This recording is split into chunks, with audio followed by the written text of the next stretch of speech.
aula de hoje tem o objetivo de explicar como nasceu a ideia de renascimento, porque a gente sempre fala renascimento, o que que é, e tá, aquela ideia tá na nossa cabeça, logo vem Leonardo da Vinci, Michelangelo, Rafael Sanzio, nomes famosos, mas é interessante a gente conhecer como foi essa montagem.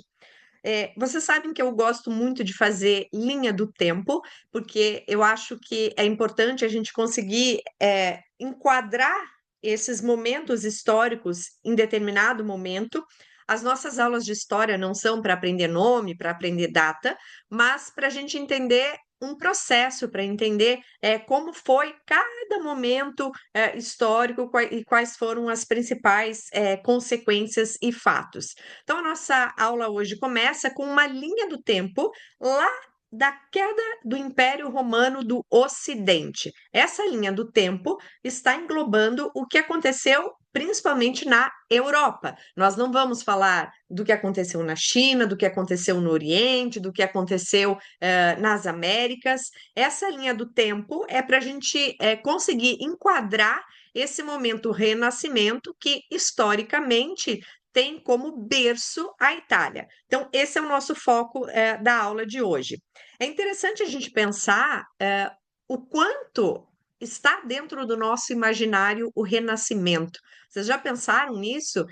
Pega lá as tartarugas ninjas, por exemplo, que todo mundo já ouviu falar das tartarugas ninjas, que tem lá nome Rafael, Michelangelo, Donatello, Leonardo. Por que esses nomes, né? Esses nomes vêm justamente do Renascimento e são colocados no sentido de porque são nomes que existem, que facilmente você identifica e estão relacionados a alguma coisa boa. Quando a gente fala em Leonardo da Vinci, a gente fala que foi um grande gênio, que fez grandes invenções. Quando a gente fala em Michelangelo, logo vem à nossa mente a Pietà de Michelangelo, a Capela Sistina, Rafael Sanzio, a Escola de Atenas.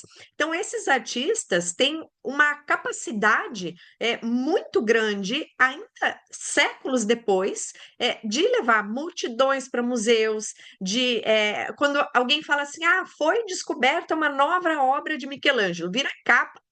Antes era capa de jornal, hoje em dia jornal já não tem mais quase, né? Mas vira capa da internet, vamos chamar assim, vira post de todo mundo, é o assunto do Instagram, é o assunto de todas as redes. Foi encontrado um Michelangelo, foi identificado um Rafael. Muitas vezes pode até acontecer de ser uma notícia que não é verdadeira, de ser uma obra que se pensa que pode ser, mas a capa vai estar dizendo que foi encontrada uma obra do Michelangelo. Assim você vai lá ler, quando você lê, você fala, mas pode ser que não seja. No entanto, já chamou atenção, já levou você para aquilo.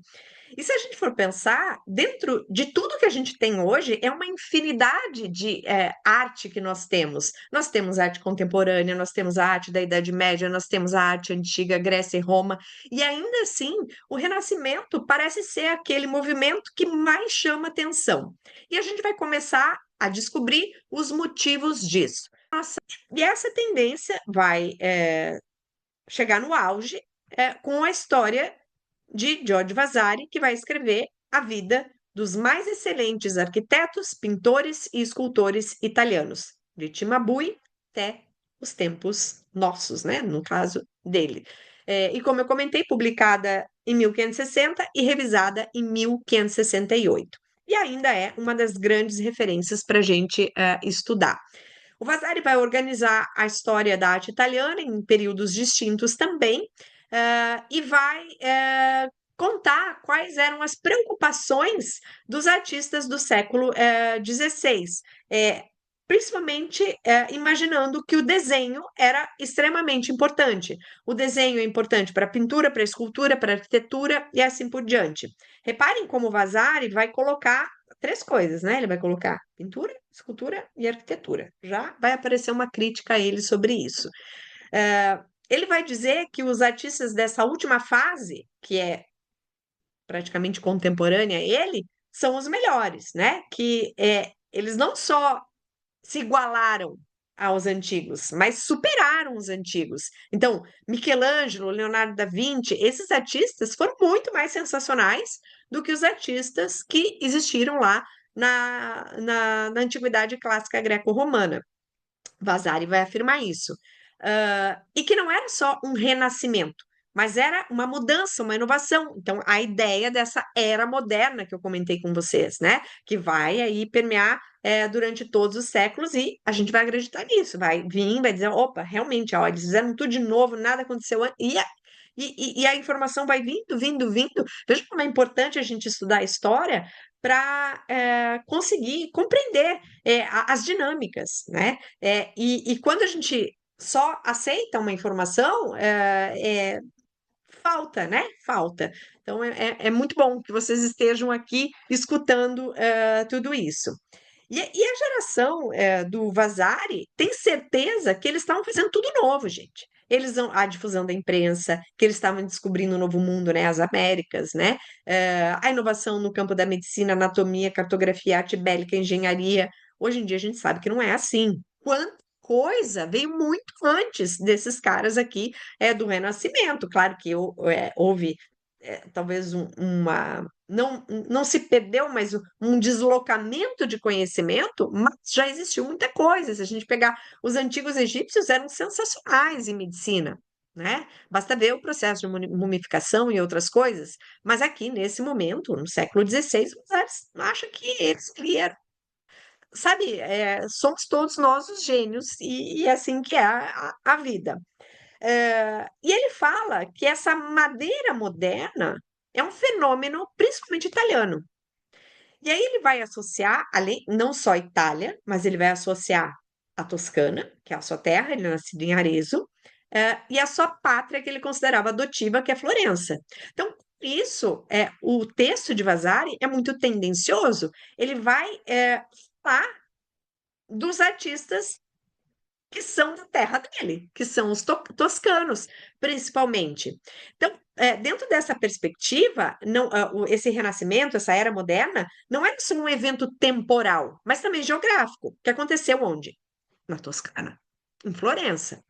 Veja, é claro que eu não estou tirando a importância de Florença, é claro que Florença é um berço do Renascimento, mas não é o único lugar onde aconteceu. É essa a questão.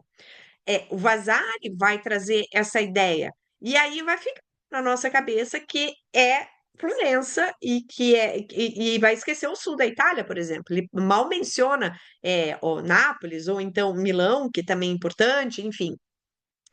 Ah, Guidetti já, quando escreveu comentários, cerca de um século antes do Vasari, estava mais aberto a falar de outros artistas. Ele vai falar, inclusive, de um artista alemão, coisa que o Vasari aqui ele está concentrado na Toscana, basicamente. E o que que aconteceu? Claro que aconteceu uma reação, naquela época já, hostil ao texto de Vasari. Os próprios florentinos reclamaram que Vasari, que era um forasteiro, porque aí tem aquela questão da nacionalidade muito forte, né? Porque você ser de Arezzo, você é da Toscana, mas você não é de Florença. E Florença era o lugar, né? Florença, eles também se achavam. Se Vasari achava que esses artistas eram os melhores de tudo, em Florença é onde eles tinham certeza absoluta disso. Né? Em Florença tudo era o melhor. E não por nada, claro que existiu todo um contexto para isso que nós já falamos um pouco e falaremos mais para frente também. Mas os florentinos não gostaram muito que um forasteiro, né, falasse de forma tão categórica o que deveria ser arte e o que não deveria ser arte italiana. E também reclamaram que ele não fazia referência aos ateliês históricos de Florença, aos personagens locais, quer dizer, ele deu atenção para outra coisa. Os artesãos vão reclamar que eles não se encaixavam, eles não eram nem pintores, nem escultores, nem arquitetos. Como assim? Então, quer dizer, um artesão não pode ser um excelente artista também? Né? Então, o Vasari está reduzindo a arte a essas três categorias: arquitetura, pintura e escultura. E é muito além disso. Fora de Florença, vai surgir a crítica que ele colocou num pedestal os artistas da Itália Central, principalmente da Toscana, e não compreendeu o sul da Itália e o que aconteceu fora desse contexto. Mas, como eu já comentei, é ainda uma grande referência. Bem, e por fim, esse conceito de artista, com tudo isso que a gente viu durante a nossa aula de hoje, vai surgir no Renascimento, principalmente dessa ideia que foi montada nos textos, que eu trouxe dois exemplos, né? Os comentários de Ghiberti e as vidas de Vasari, e todo esse contexto do momento. Isso vai ter grandes consequências, porque dentro do que a gente estuda na história da arte hoje, o que a gente vai buscar? Você não vai buscar uma obra e vai falar assim, quem foram as pessoas de toda. Eu quero saber todos que colaboraram com o Michelangelo. Você fala, essa obra é do Michelangelo ou essa obra é do Rafael Sanzio, né? Claro que a gente tem pontos específicos que ao longo das nossas aulas nós vamos conhecer, mas se a obra tem um autor, tem um artista, a gente tem que buscar o que aconteceu no estilo dele, associando ao que foi a vida dele, com quem que ele trabalhou, o que ele fez, e assim isso vai dar a característica da arte dele. Claro que é uma consequência, né? Mas isso surge lá no Renascimento, até então não era assim, né? Ah, a herança também do Renascimento vai além disso. A gente vai ter as técnicas, as formas, por exemplo, a técnica a óleo que vai ser usada, o uso do cavalete, né? Ah, e os artistas do Renascimento vão ver a origem da arte na mente do artista, na mente do criador. Por exemplo, Rafael Sanzio dizia que começava a pintar com uma certa ideia. Então ele já sabia o que ele ia fazer, daí ele começava a fazer. Michelangelo dizia que o escultor era aquele que seguia a ideia que já estava no bloco de pedra. Ele dizia que quando ele começava a esculpir o bloco de pedra, ele estava tirando a ideia daquele bloco de pedra que já existia lá antes. O Vasari dizia que o desenho era o princípio de tudo, da pintura, da escultura e da arquitetura. E tudo isso aqui vai ser base do que vai ser a arte renascentista. Em outras palavras, com essa associação de ter uma ideia, já está lá, eles estão dizendo que o trabalho do artista não é só manual, mas também é um trabalho intelectual. Olha como eles valorizam essa figura do artista. E, por outro lado, de forma contraditória, o Renascimento também vai considerar a arte uma expressão do trabalho manual, porque o artista que vai lá faz com as suas próprias mãos, né? O Michelangelo vai lá, esculpe. Quer dizer, de certa forma, até contraditório. Esses artistas do Renascimento ficavam dentro de uma botega, de um ateliê, de outro artista famoso, exemplo, Leonardo da Vinci dentro da boteca de Verrocchio, Michelangelo Buonarroti dentro da bottega de Domenico Ghirlandaio, Rafael Sanzio dentro da bottega de Perugino, para aprender as habilidades técnicas. E normalmente, o que eles faziam? O artista vai ser melhor em escultura, em pintura, em afresco, em pintura a óleo, e aí ele vai desenvolver aquela área para ser parecido ou melhor até do que o seu mestre, né? Eh, e essa ideia de o que é ser um artista chegou até o século XX, gente. No início do século XX, ser artista significava trabalhar como os italianos do século XV. E por toda essa construção de séculos, é que a gente tem esse imaginário tão forte com relação ao Renascimento. E a aula de hoje tinha o objetivo de justamente montar, né, como foi criada essa ideia de renascimento, para que agora a gente siga o percurso, inclusive andando um pouquinho mais para trás e seguindo, conhecendo grandes obras de arte. Se vê na nossa próxima aula com mais histórias. Um beijo.